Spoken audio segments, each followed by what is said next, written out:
The most dangerous toy in American history wasn't banned. It wasn't recalled. And it definitely wasn't meant for children. It ran on real electricity. It sparked when it turned corners. If you touched the rails the wrong way, it bit back. It filled living rooms with the sharp smell of ozone and hot metal, and parents willingly handed it to their kids every Christmas morning. For decades, this machine wasn't just a toy. It was a ritual, a symbol of power, a rite of passage. And then, almost overnight, it collapsed. Not because another company built something better, not because kids stopped loving it, but because the people in charge decided the magic was too expensive. What started as a failed invention and a desperate shop window trick grew into the most dominant toy empire America had ever seen. An empire built on steel, danger, and obsession. And what destroyed it wasn't an outsider. It was family. Lawyers, accountants, men who didn't care how it felt in a child's hands, as long as the numbers looked good on paper.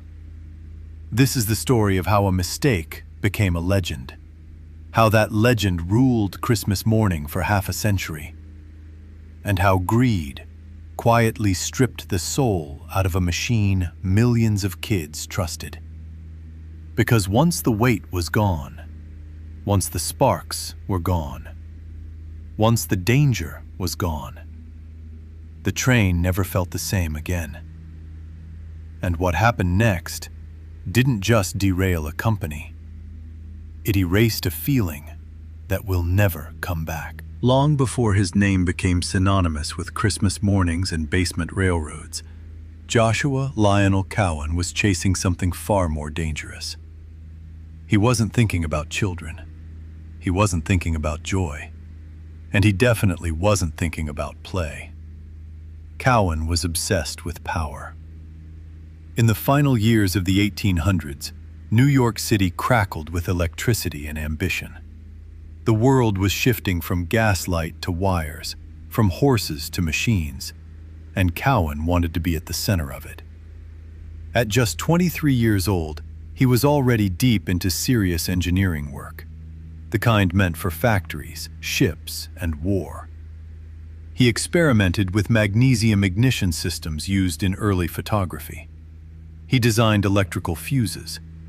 At one point, the U.S. Navy even examined his ideas for detonating naval mines. This was a man who saw electricity not as magic, but as force, something to be controlled, measured, and unleashed. Toys, to him, were an insult. A toy was wasted metal. A toy was wasted engineering. A toy didn't matter. Cowan believed machines should do something important. They should solve problems. They should make money. And ideally, they should last forever. His mind didn't wander toward imagination. It locked onto efficiency. Gears, current, load, failure points. That mindset shaped everything he touched. So when Cowan launched his first real commercial product, it wasn't playful or fun. It was elegant, serious, intelligent. He called it the electric flower, a small brass tube powered by a dry cell battery designed to illuminate potted plants from below. A glowing fern, a civilized use of electricity. He was convinced it would sell. It didn't. Customers stared at the softly glowing plants, frowned, and walked away. Nobody wanted to electrify their houseplants in 1900. And just like that, Cowan's grand plan collapsed. He was left with shelves of unsold parts, small electric motors, batteries, wiring, and a business on the edge of failure. For the first time in his life, Cowan wasn't chasing innovation. He was chasing survival. And that desperation pushed him toward a decision that would change American childhood forever. even though he still didn't realize it yet. Because the next thing he built wasn't meant to inspire wonder. It wasn't meant to be loved. It was meant to move. And once it did, nothing would ever stop it again. Section 2. The cigar box that changed everything. Cowan didn't set out to invent a legend. He was just trying to sell something before his business collapsed. With his electric flower dead and his inventory piling up, he walked the streets of Lower Manhattan looking for a lifeline. Motors he couldn't move, batteries no one wanted. Then he stepped into a dim, cluttered novelty shop on Cortlandt Street, owned by a man named Robert Ingersoll. The place was quiet. Too quiet. Dust on the shelves, no energy in the window. That's when Cowan noticed the problem. Nothing was moving. He believed motion was irresistible. If something moved, people stopped. If they stopped, they looked. And if they looked long enough, they might buy something else. The idea wasn't about toys or trains, it was about attention. So Cowan went back to his workshop and grabbed whatever was within reach. A small electric fan motor, a crude reduction gear, a wooden cigar box. He bolted the motor to the bottom of the box, connected it to metal wheels, and laid strips of brass rail onto wooden ties in a rough oval. No elegance, no polish. Just enough engineering to make it run. He painted the box red, stenciled the words Electric Express on the side, and dropped it in the shop window.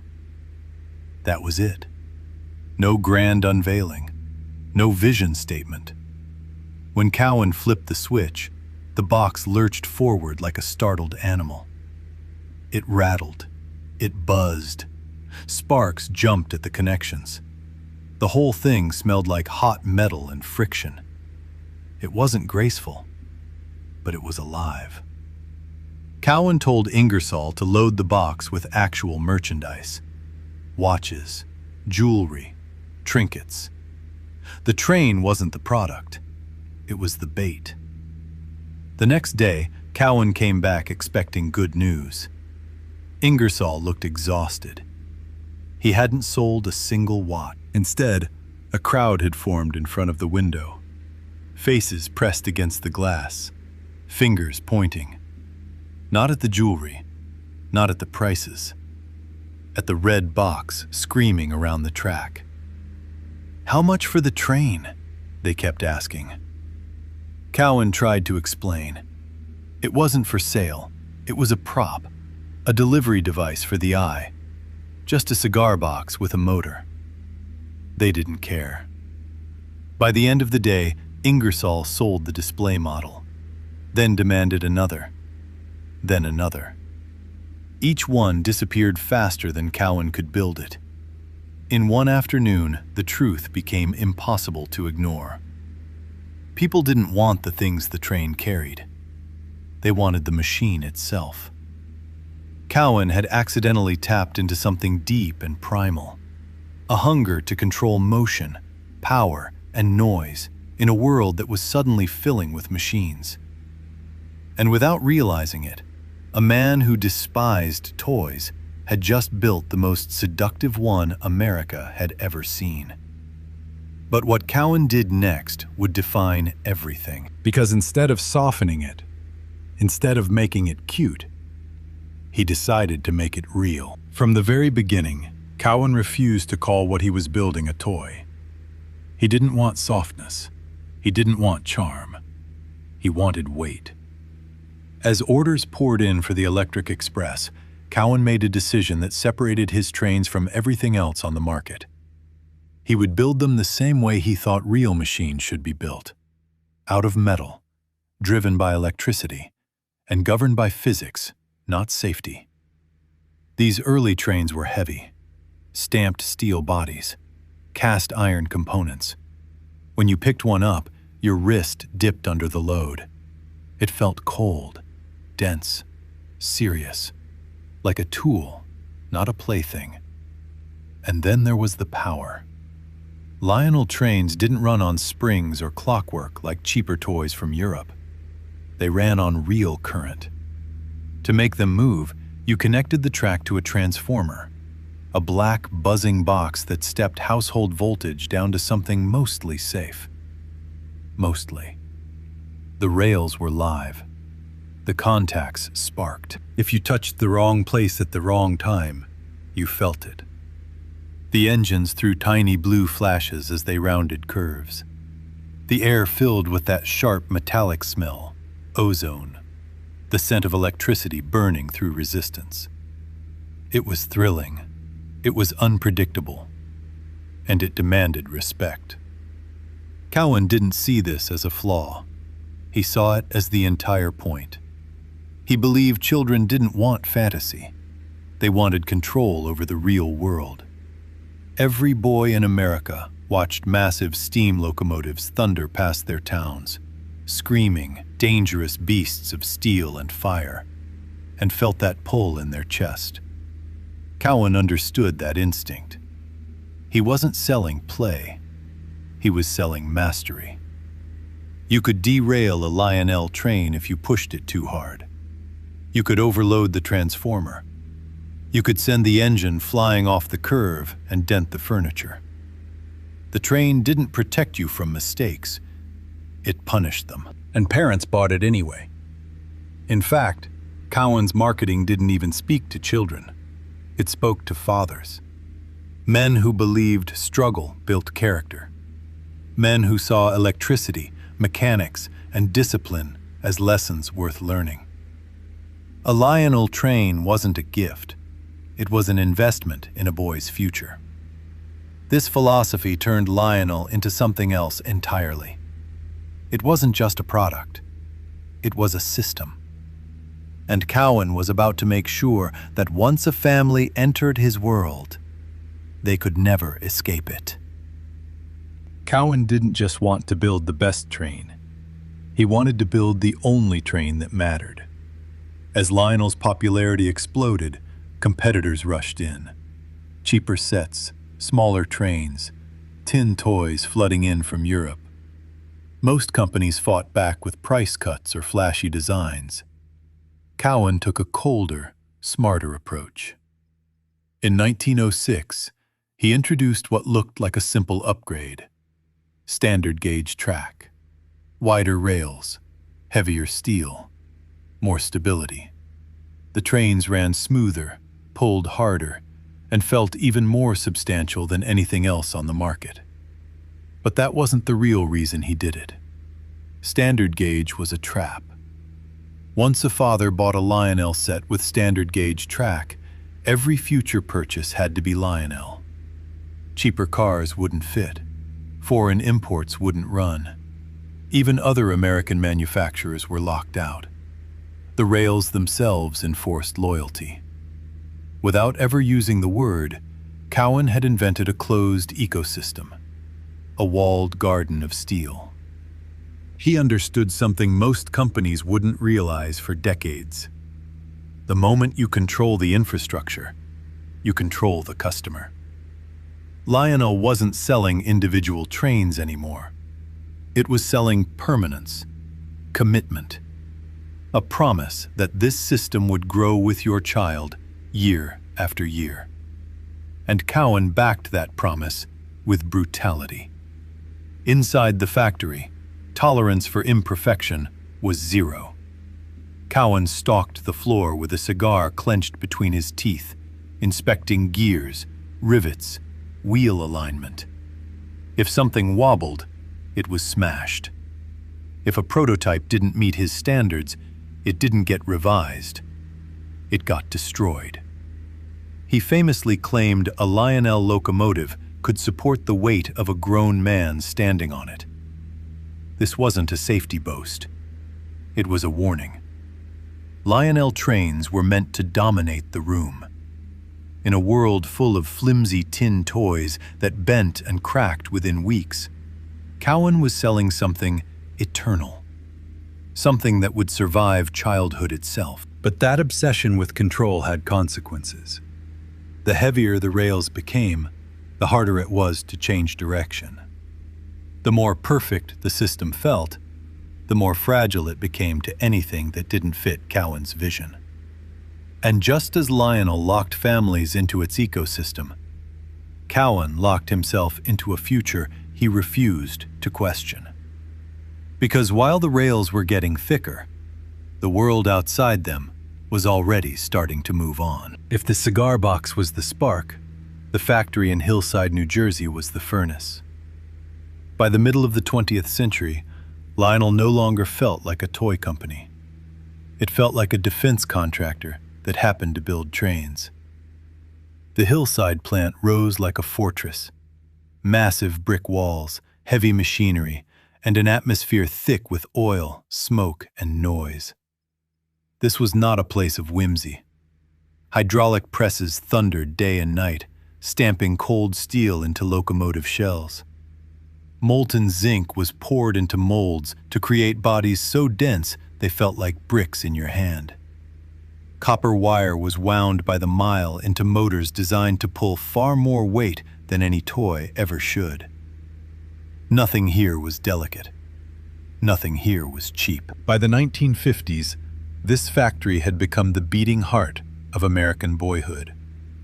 Thousands of workers clocked in, day and night, assembling machines that would circle Christmas trees across the country. The furnaces never went cold. The presses never slept. The rhythm of production was relentless, and the trains reflected that seriousness. When a child lifted a Lionel steam locomotive, they felt it immediately. The weight dragged their arm down. The metal was cold, solid, unforgiving. This wasn't something you pretended with.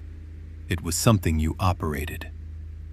The engineers leaned into that sensation.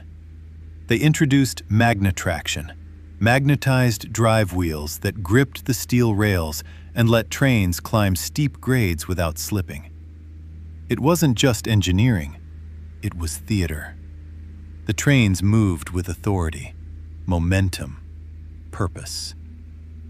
Then came the smoke. A small white pellet dropped into the smokestack, resting on a heating element inside the engine. As the train ran, it melted and puffed thick white clouds into the air. Not coal smoke, something stranger, waxy, oily, industrial.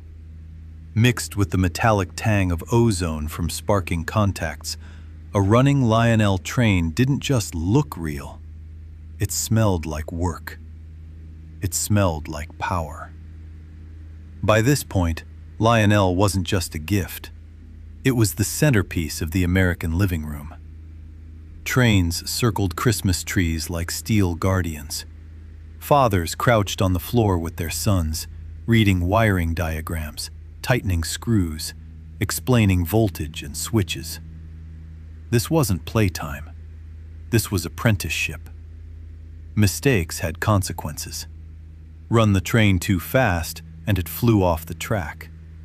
Push the power too hard and things overheated. Scratch the floor, dent the wall, learn the lesson. That was the Lionel philosophy in its purest form. But inside the fortress, something else was happening. The machines were perfect. The process was rigid. And the man at the top was in love with the past. Because while the factory roared at full power, the world outside its walls was quietly changing direction. While Lionel Trains thundered through American living rooms, the world outside the Hillside factory was drifting away from them. The real railroads were changing first. Steam, loud, dirty, romantic, was being replaced by diesel engines that were quieter, cleaner, and brutally efficient. Airplanes were shrinking the country. Jet engines were becoming the new symbol of power. Speed mattered more than weight now. Efficiency mattered more than spectacle. Inside the toy industry, something even more disruptive was happening. Plastic. Cheap, lightweight, moldable. Perfect for mass production. Other toy companies embraced it immediately, flooding shelves with bright, colorful products that cost less and broke less furniture. Kids didn't need a transformer anymore. Parents didn't have to worry about sparks or shocks. Joshua Lionel Cowan despised it. To him, plastic was dishonest, temporary, a fake material for a fake world. He saw it as an insult to engineering, a shortcut taken by people who didn't understand machines. And as competitors adapted, Cowan doubled down. More metal, heavier shells, more realism. He clung to steam locomotives long after the real railroads moved on. He believed boys would always want weight in their hands, that seriousness would always win, that realism was timeless. But realism only works if it reflects the present. By the late 1950s, Lionel was building battleships in an age that was starting to dream about rockets. Kids were watching planes streak across the sky. They were thinking about space, not rails. And while Lionel's machines were as impressive as ever, they were starting to feel old. Inside the company, warning signs appeared. Sales plateaued. Warehouses filled. The factory ran harder to compensate, producing more of the same, convinced volume could solve a cultural shift. Innovation slowed. The designs grew conservative. The past became a comfort instead of a foundation. And at the center of it all was Cowan himself. Once razor sharp, he was aging, forgetful, stubborn in ways that went beyond principle. He had poured his identity into Lionel, and the idea that it might need to change felt like an attack on his life's work. So he tightened his grip. And when a powerful outsider noticed that grip starting to weaken, he saw an opportunity. Because in American business, nothing attracts predators faster than a great empire led by an old king who refuses to step aside. Section 7. The monster in the boardroom.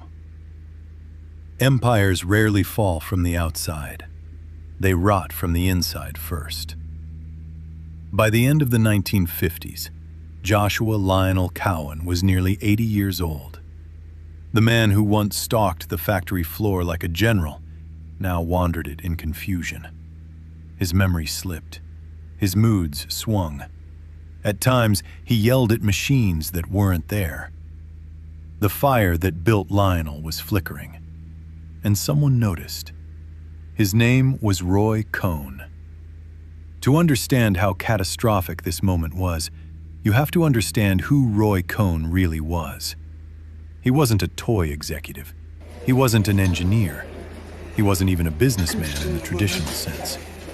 He was a fixer, a predator, a man who made his reputation destroying lives from behind a desk. In Washington, he had been the chief legal weapon of Senator Joseph McCarthy during the Red Scare, a period defined by paranoia, fear, and ruthless ambition.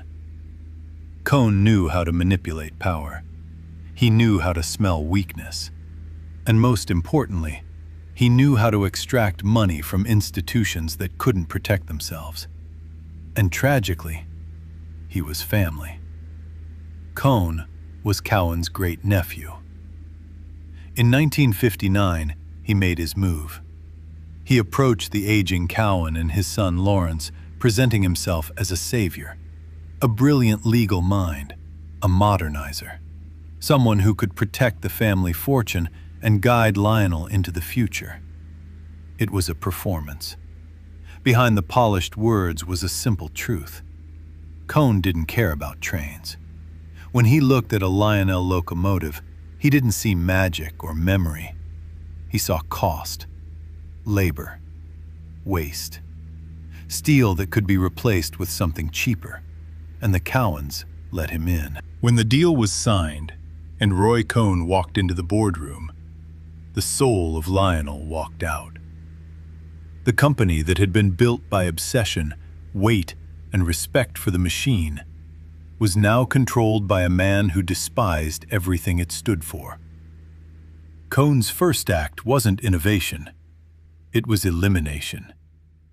Veteran engineers were fired.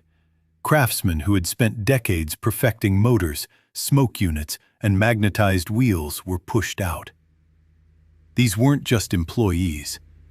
They were the living memory of the company. And Cowan erased them in weeks. What replaced them weren't builders. They were accountants, yes men, cost cutters who couldn't tell a steam engine from a toaster. And then came the phrase that would quietly kill everything: value engineering. It sounded harmless, responsible, smart. In reality, it was a chainsaw. Because once you decide a product matters less than the spreadsheet, you don't improve it, you hollow it out. And the damage had only just begun. Roy Cowan didn't destroy Lionel with one dramatic decision. He dismantled it piece by piece. Under the banner of efficiency, everything that made a Lionel train feel powerful was marked for removal. The heavy die-cast shells, the ones that could survive a fall down the stairs, were deemed too expensive. They were replaced with cheap, brittle plastic that cracked under pressure and felt wrong the moment you picked it up. The weight was gone. Motors were downsized. Copper was reduced. Parts that once lasted decades were redesigned to barely survive a season. Magnetraction, the feature that gave Lionel Trains their unmistakable grip and authority, was weakened or quietly removed. Trains slipped on curves they once conquered effortlessly. Even the smoke units suffered. Where thick, rhythmic puffs once filled the room, engines now wheezed weak clouds or stopped smoking altogether. The smell changed.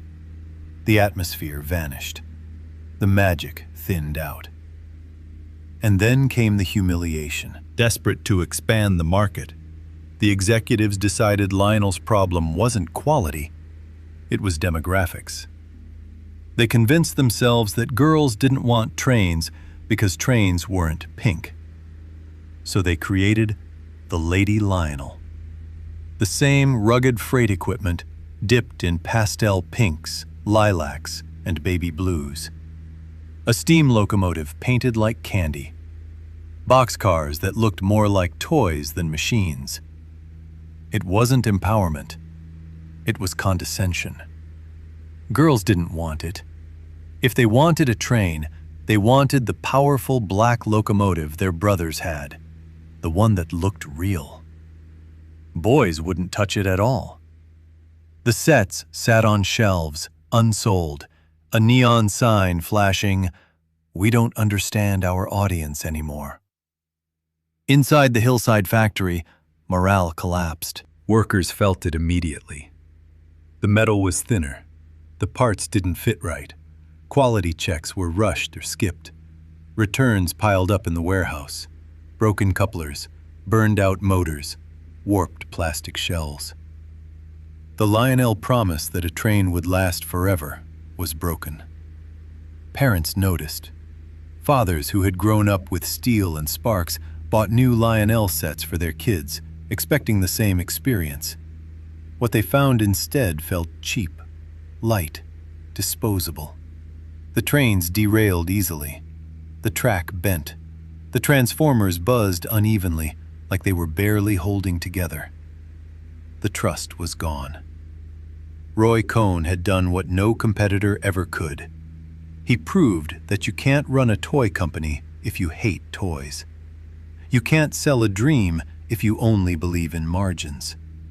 He didn't just cheapen a product, he severed the bond between generations. And once that bond snapped, Lionel's fall became inevitable. Once the trust was gone, the collapse came fast. By the mid-1960s, Lionel was bleeding money. Returns were climbing. Parents stopped recommending the trains to other families. The name still carried weight, but the product underneath it couldn't carry itself anymore. In 1965, Joshua Lionel Cowan died. He passed before the final implosion, spared the full sight of what his empire had become. The man who built Lionel from a cigar box never saw the bankruptcy court, but he knew the company was slipping away. The machine he loved no longer obeyed him. 2 years later, the end became official. In 1967, the Lionel Corporation filed for bankruptcy. Not because a better toy beat it, not because kids stopped loving trains, but because greed drained the company dry from the inside out. Roy Cohn had treated Lionel like a personal checking account, siphoning cash to fund other ventures while the core business rotted. The most painful casualty came next. The Hillside factory was shut down. That brick fortress, the cathedral of steel that had powered American Christmas mornings for half a century, went silent. Presses stopped, furnaces cooled. Machines that once thundered day and night were switched off forever. The skilled workers walked out through the gates for the last time, leaving behind a building full of ghosts. Then the looting began. The massive steel molds used to cast the legendary locomotives were sold off or scrapped. Decades of engineering knowledge vanished overnight. What couldn't be sold was melted down. The physical memory of Lionel was reduced to salvage weight. The brand itself was sold to General Mills, a cereal company. It was a cruel irony. The maker of steel, electricity, and danger was now a line item under a corporation best known for breakfast food. Production was moved away from New Jersey, first to Michigan, then later to Mexico, in a desperate race to cut costs. Collectors call this period the MPC era. Quality collapsed. Plastic replaced metal almost entirely. Wheels lost their weight. Trains rattled instead of rolled. Paint looked waxy and thin. In the worst years, engines arrived missing parts or burned out after an hour of use. The proud "Made in USA" stamp was gone. Children in the 1970s and 80s felt the disconnect immediately. They heard their father's stories about Lionel, about weight, sparks, smoke, and power. Then they opened the box and found something light, fragile, disposable. The continuity of the experience was broken. The magic wasn't hiding. It was gone. Lionel survived in name only, a logo slapped onto whatever could still move on rails. The empire didn't die cleanly. It lingered, hollow and unfamiliar, like a ghost train circling an empty room. And yet, the story wasn't over. Because the question wasn't whether Lionel still existed. It was whether the feeling it once created could ever exist again. When you strip this story down to its core, the fall of Lionel wasn't about trains. It was about belief. Joshua Lionel Cowan believed children were capable of more than distraction. He believed they wanted weight in their hands, danger in their decisions, and responsibility in their play. He trusted them with real electricity, real consequences, and real machines. And in doing so, he earned their respect. That belief built an empire. Lionel Trains weren't magical because they were safe or cute. They were magical because they felt real. They sparked. They smoked. They demanded attention. They punished mistakes. And when everything worked, when the train thundered around the tree without derailing, the feeling wasn't comfort. It was accomplishment. The men who came later believed something very different. They believed a brand was just a name, that memories could be reduced to margins, that you could hollow out the machine, swap steel for plastic, cut weight, cut cost, and no one would notice. They were wrong. Children noticed. Fathers noticed. The difference was felt immediately. In the hand, in the sound, in the smell. Once the weight disappeared, the authority vanished with it.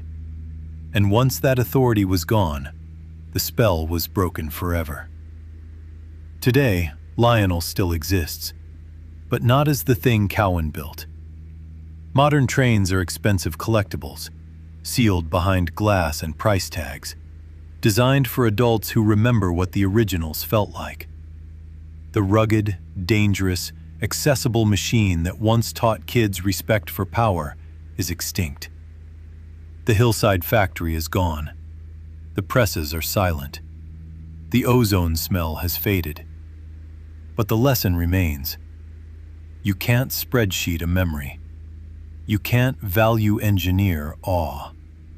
And you can't fake the feeling of steel in a small hand. When the weight is gone, the feeling is gone. And once the feeling is gone, the train has already left the station, leaving behind nothing but the echo of a whistle in the dark, calling out to a generation that remembers exactly how real it once felt.